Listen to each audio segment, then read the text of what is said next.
Good afternoon, ladies and gentlemen. This morning, I presented my report entitled Verification and Monitoring in the Islamic Republic of Iran in light of the United Nations Security Council Resolution 2231 to the IAEA Board of Governors. My report was sent to both the Board and the Security Council at the weekend. It confirmed that Iran had taken the actions necessary for implementation of the Joint Comprehensive Plan of Action to begin. As a result, implementation day of this landmark agreement occurred on Saturday. Iran had previously informed me that it would provisionally apply the additional protocol to its safeguard agreement with the agency, starting on implementation day. This is a powerful verification tool which gives us additional access to information and locations. Verifying that Iran had completed the necessary preparatory steps was a complex and difficult task carried out under intense time pressure. I am very grateful to our excellent team in the Department of Safeguards for their diligence and professionalism. The agency will now begin verifying and monitoring Iran's nuclear-related commitments under the JCPOA. On Saturday, I had meetings in Vienna with EU High Representative Mogherini, US Secretary of State Kerry, Iranian Vice President Salehi, and Foreign Minister Zarif. On Monday, I had very constructive and positive talks in Tehran with President Rouhani, and again met Dr. Salehi and Dr. Zarif. All expressed their appreciation for the agency's major contribution on this issue. They also confirmed their commitment to fully implementing the JCPOA. Ladies and gentlemen, we have come a long way since the agency first started considering the Iran nuclear issue in 2003. A lot of work has been done to get to where we are now. A similar and sustained effort will be required in the future. Implementation of the additional protocol is of particular importance. We must maintain the momentum. Relations between the IAEA and Iran are now entering a new phase. From the agency's side, I will do my utmost to ensure smooth collaboration. I am now happy to take your questions. My name is Ken Undaga from Kyodo News, Japanese news agency. I have a question about another statement. Another statement of at the New Year reception, and you wrote that that I would be very happy to serve another term should member states continue to place their confidence in me. Can I understand that it's the announcement of candidacy, official announcement of candidacy, and you mentioned that about the much needed continuity. What does it mean? Is there an Iran nuclear issue in Fukushima or another nuclear application, something like that? If you can explain concretely, then yes. Since some time ago, a number of countries approached me and encouraged me to continue to serve as the Director General for the third term. I very much appreciate their confidence in me. And should the member states continue to place confidence in me, I'll be happy to continue to serve the third term. The continuity that is needed is, of course, to follow and implement the Joint Comprehensive Plan of Action. We have a lot of work to do, but it is not limited to the Iran nuclear issues. For example, the nuclear security continues to be a very important issue. And there will be the Nuclear Security Summit in March, but after that, it will be the IAEA that should play the central role. Sustainable development. The sustainable development was just adopted in September last year, and we need to follow up. And I'm very confident that IAEA has an important role to play to attain the objective of the sustainable goals.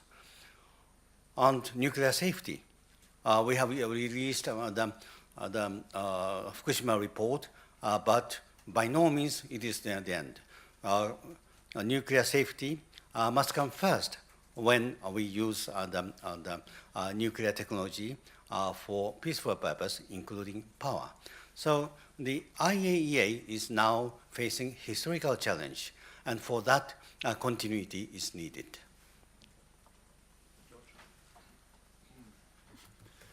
Mr. Amano, Georgia Associated Press. I understand that the report was ready Friday. Your confirmation was ready Friday. Why was it only issued Saturday? 5 days.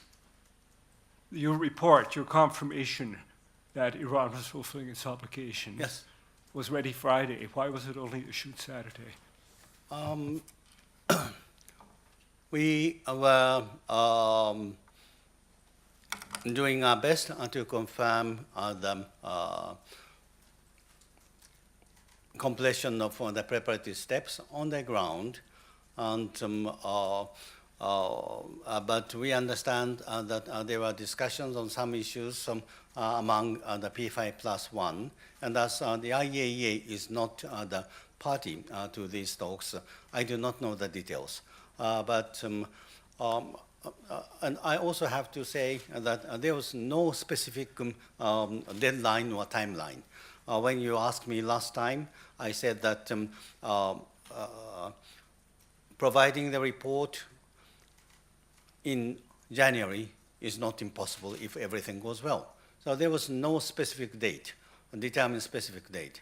But at the last phase, it took more time, and that is true, and it is because of the discussions among P5+1 countries. But the IAEA's verification and monitoring activities were not the reason of this delay. Mr. Amano, Homadesky from Press TV. I have two questions, if I may. My first question is, how long do you think it's going to take for the IAEA to reach the broader conclusion on Iran with the implementation of the additional protocol, especially because, as everyone knows, the monitoring activities in Iran are quite exceptional and unprecedented? And my second question, during your visit to Iran, both Mr. Salehi and Mr. Rouhani said that they want Iran to cooperate more with the agency, not just in the field that the agency is involved with now, which includes the monitoring and verification, but also in the area, they said, of nuclear safety, and they don't want Iran to be different from other member states when it comes to that kind of technical cooperation. So I'd like your response to that. Thank you. First, with respect to the timing or timeline to draw broader conclusion, I cannot give the specific timeline.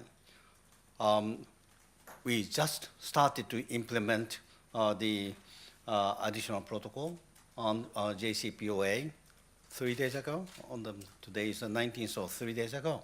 The priority for now is to focus on the activities needed to implement the JCPOA, which include, of course, the additional protocol. Iran needs to submit the declaration, detailed declaration covering wider areas, and we'll review and, if necessary, ask questions. And this process should be repeated. In case of many countries, it takes quite a long time. And there is no established specific timeline to draw broader conclusion. It depends very much on the future activities and cooperation. We, on our part, will do our utmost to verify and monitor the Iran nuclear activities. For the cooperation, yes, when I visited Tehran this time, we had covered a number of issues. And we have had a very firm commitment from the top level on the full implementation of the JCPOA. And also, we have discussed the technical cooperation. In the past, because of the United Nations Security Council resolutions, it was not possible to undertake cooperation in certain areas. You may know, of course, in many areas we could do the cooperation, but the area of cooperation were somewhat limited. But now that we enter into a new phase, we can expand the scope of cooperation. And one of the priority, which I've heard, is the safety of nuclear activities. And of course, this is a very important area, and we are ready to consider that. Thanks, Mr. Amano. Jonathan Tyrone with Bloomberg. I have a couple of questions on implementation, and then I have one question on future leadership. On implementation, do you expect the number of complementary visits that the agency requests overall to materially rise this year now that Iran has implemented the AP? And the second question, maybe you can explain a little bit. In your statement today, you said that you are under time pressure, extreme time pressure. I'd like, can you explain a little bit about that? Who was putting you under this pressure? Why were you feeling this pressure about time? And then I'll follow up just with a very brief question after that. Okay. First, regarding the complementary visit, at this stage we cannot tell. First, we have to receive the new declaration. We review it, and then we decide whether to ask a complementary visit. And this will be considered only after we start the implementation of the additional protocol. For the time pressure does not come from people, but the problem is that they have completed the activities in Iran. For example, the concrete was poured into the site, and then we have to verify. There is no need to wait. And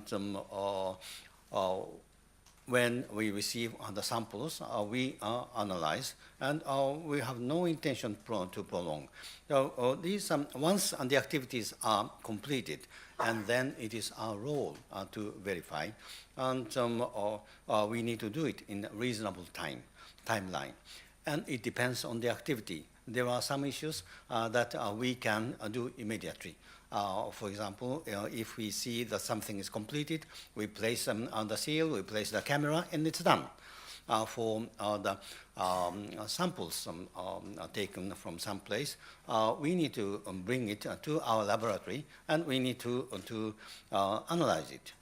It takes normally 3 weeks. So the timeline is different, but once some activities are completed, it is our role to finish the analysis and analysis in a reasonable time, where there is no reason to wait or prolong. And just briefly on the issue of leadership, you received a lot of support prior to your first term election by saying two-term limits. You were in support of two-term limits previously. Why has that changed over time? No one said that they support me because it is for 2 terms. Right. But were you yourself not in favor of two-term limits for the Director General before you became DG? It depends on the situation. I was elected in 2009, and resolving the Iran nuclear issue through diplomatic means or through dialogue was one of the priorities. But who could foresee that we are we come to this stage after 6 years. And after the implementation day, I stated that equal efforts are needed to implement this joint statement. And now many member states are telling me, asking me to stay, to ensure the continuity, solid leadership, and efficient and effective management. So I have been working in public sector for over 40 years, and when there is a need, when the agency needs me, I'm happy to continue. And by the way, there is no rule in the IAEA to limit the terms.